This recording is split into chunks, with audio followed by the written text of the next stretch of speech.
Most people think recessions happen virtually overnight, but they don't. The warning signs build for months, sometimes years, and by the time the headlines confirm it, the smartest investors are already prepared. The truth is, the difference between people who panic during a recession and people who come out stronger usually comes down to one thing: preparation.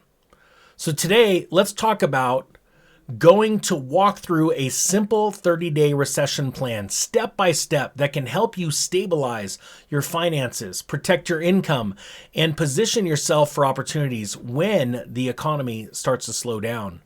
Because the people who prepare before the downturn are usually the ones who benefit the most from that downturn.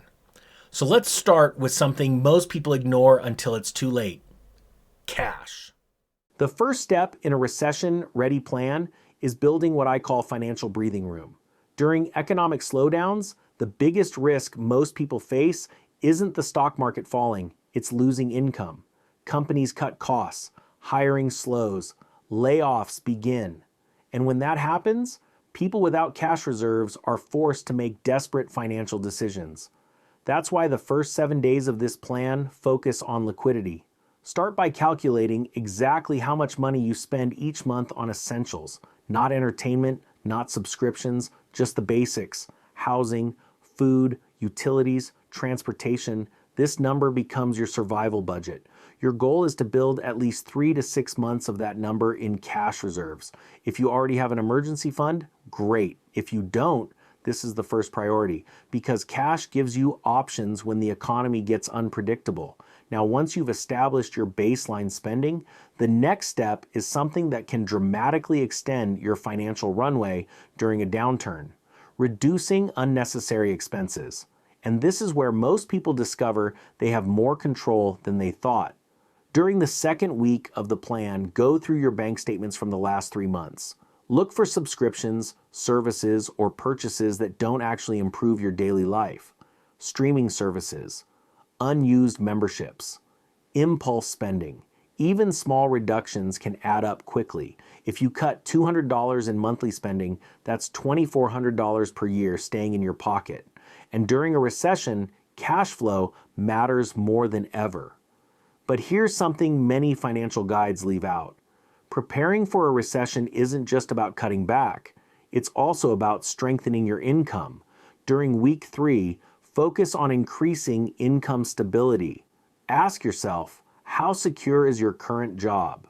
Are you in an industry that historically struggles during downturns, or one that tends to remain stable?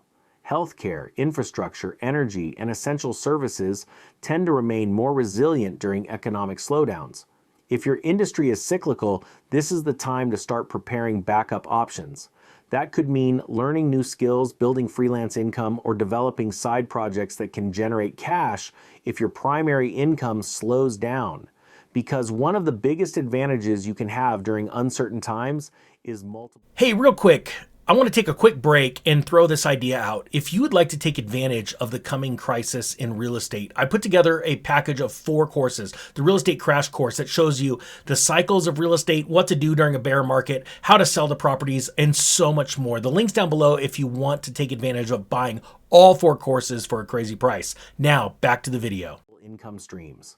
Now, the final stage of the 30-day plan focuses on something that separates reactive investors from strategic ones: positioning. Recessions don't just create problems, they also create opportunities. During the 2008 financial crisis, investors who had cash and patience were able to buy assets at massive discounts: real estate, stocks, businesses. Entire industries went through dramatic repricing. The same thing happens in nearly every economic cycle. That's why week 4 of this plan is about preparing to deploy capital when opportunities appear. This doesn't mean trying to predict the exact bottom of the market. Very few people can do that consistently. Instead, it means identifying the types of assets you believe in long term and preparing a strategy for when prices become attractive. Maybe that's real estate, maybe that's dividend-paying companies, maybe it's investing in your own business or skills. The key idea is this: when recessions hit, most people are forced to sell assets because they need cash. The people who prepared ahead of time are the ones who are able to buy, and that's one of the biggest differences between surviving economic downturns and actually benefiting from them. Now let's quickly recap the 30-day recession-ready plan. Week 1, build liquidity and calculate your survival budget. Week 2, reduce unnecessary spending and improve cash flow. Week 3, strengthen income stability and explore backup income streams. Week 4, position yourself to take advantage of opportunities when markets shift. Economic cycles are inevitable. Every expansion is eventually followed by contraction. Every boom eventually slows. But the people who understand this and prepare for it early are usually the ones who navigate these cycles with the least stress, and sometimes with the greatest rewards. Because recessions don't just transfer wealth randomly.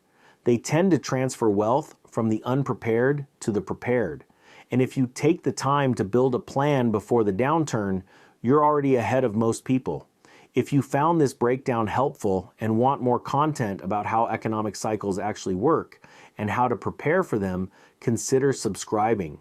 And if you want to go deeper, check out the next video on your screen where we break down the early warning signs that often appear before major economic downturns. Understanding those signals can give you months, sometimes years, of advance notice before the headlines catch up. I'll see you in the next one.